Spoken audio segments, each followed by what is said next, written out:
bertemu lagi di mata kuliah Manajemen Perubahan dan Inovasi. Pada pertemuan kali ini, kita akan belajar mengenai Developing New Products and Services. Tujuan pembelajaran kita pada video kali ini adalah yang pertama, mengembangkan proses formal untuk mendukung pengembangan produk baru seperti stage gate dan juga development funnel. Yang kedua, identifikasi faktor produk dan organisasi yang mempengaruhi keberhasilan dan kegagalan. Yang ketiga, memilih dan menerapkan alat yang relevan untuk mendukung setiap tahap pengembangan produk. Dan yang terakhir adalah memahami perbedaan antara produk dan layanan dan bagaimana hal ini mempengaruhi perkembangan. Salah satu pendekatan yang digunakan untuk pengembangan produk dan juga layanan adalah pendekatan stage gate. Proses stage gate adalah model yang dapat digunakan oleh bisnis untuk memindahkan produk atau layanan dari tahap pengembangan ke tahap komersialisasi. Nah, ada beberapa tahapan dalam stage gate ini teman-teman. Yang pertama ada fase ide. Nah, pada fase ini perusahaan itu meneliti pasar dan juga kebutuhan pelanggan untuk mengidentifikasi adanya peluang. Yang kedua ada tahap konsep formulation. Nah, pada tahap ini, ide-ide itu disaring dan juga dianalisis teman-teman untuk membuat suatu konsep atau rencana. Nah, rencana itu berisi rencana produksi terperinci yang digunakan oleh tim untuk membantu setiap tahap pengembangan.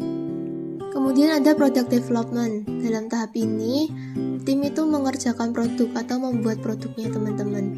Jadi, konsep yang sudah diformulasikan sebelumnya diubah menjadi produk yang nyata. Selanjutnya ada test marketing, jadi peluncuran produknya di pasar teman-teman. Dan kemudian di stage yang terakhir ada international marketing, jadi produk tersebut masuk ke pasar internasional. Nah, selanjutnya ada pendekatan development funnel teman-teman. Funnel kalau diartikan dalam bahasa Indonesia itu artinya corong teman-teman. Kenapa sih dikatakan corong pengembangan atau development funnel? Karena prosesnya itu menyempit teman-teman dari bagian yang pertama sampai di akhirnya.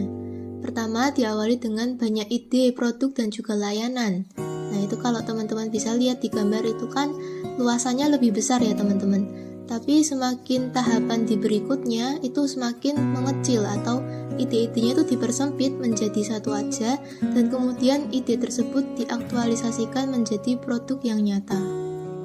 Nah, ada juga yang namanya simplified four stage model. Yang pertama itu ada concept generation. Nah, concept generation ini adalah tahap di mana kita mengidentifikasi peluang untuk produk dan layanan baru. Tahap yang kedua ada project assessment and selection, yaitu tahap di mana kita menyaring dan memilih proyek yang memenuhi kriteria tertentu. Ketiga ada product or service development. Tahap ini menerjemahkan konsep yang dipilih ke dalam produk fisik atau layanan yang baru. Dan terakhir ada product or service commercialization. Tahap ini menguji, meluncurkan, dan memasarkan produk atau layanan yang baru. Dalam memilih proyek atau project selection, ada dua filter.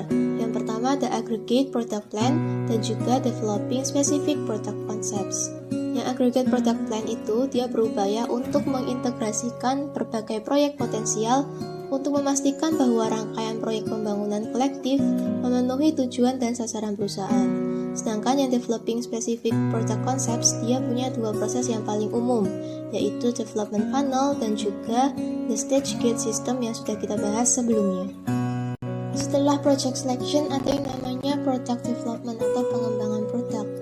Pengembangan produk itu mencakup semua aktivitas yang diperlukan untuk mengambil konsep yang dipilih dan menyampaikan produk atau layanan untuk komersialisasi.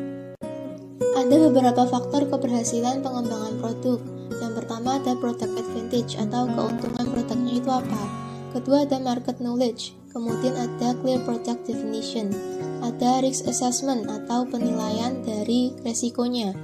Kemudian ada project organization, project resources atau sumber dayanya. Proficiency of execution, bagaimana eksekusinya.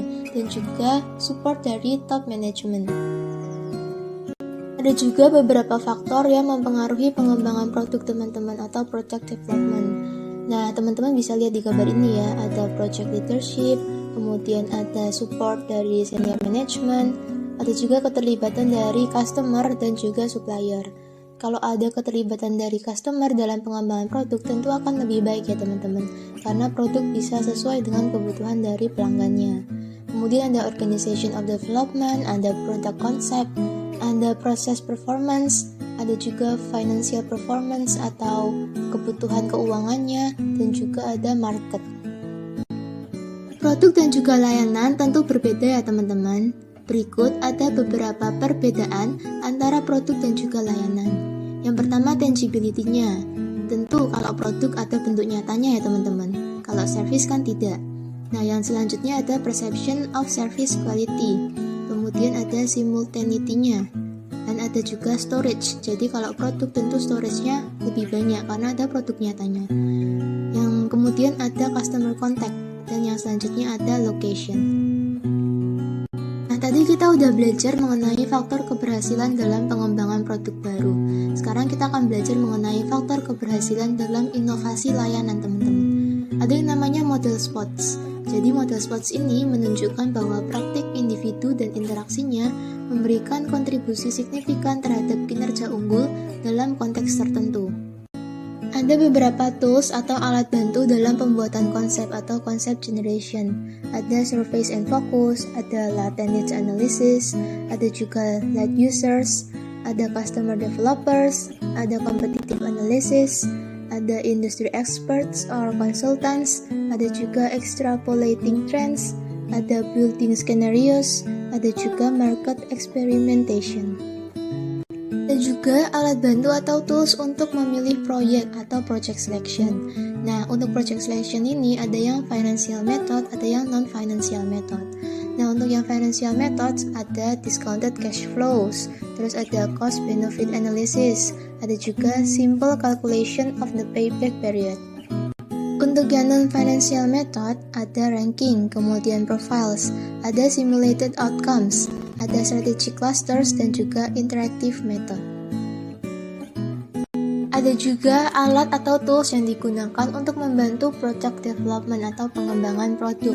Yang pertama ada design for manufacture, ada juga rapid prototyping, ada computer aided technique, dan juga ada quality function deployment. Nah, kita bahas salah satu metodenya ya teman-teman, yaitu dengan menggunakan quality function deployment. Ada beberapa tahapan teman-teman. Yang pertama, kita perlu mengenali kebutuhan pelanggan, kemudian urutkan kebutuhan tersebut menurut kepentingannya. Setelah itu, menerjemahkan kebutuhan menjadi karakteristik yang dapat diukur, kemudian membuat hubungan antara kebutuhan pelanggan dan karakteristik teknis produk, dan yang terakhir adalah memilih satuan pengukuran yang sesuai dan menentukan nilai target berdasarkan pada kebutuhan pelanggan dan tolak ukur pesaing. Sekian dulu video kali ini, sampai jumpa di video selanjutnya dan selamat belajar!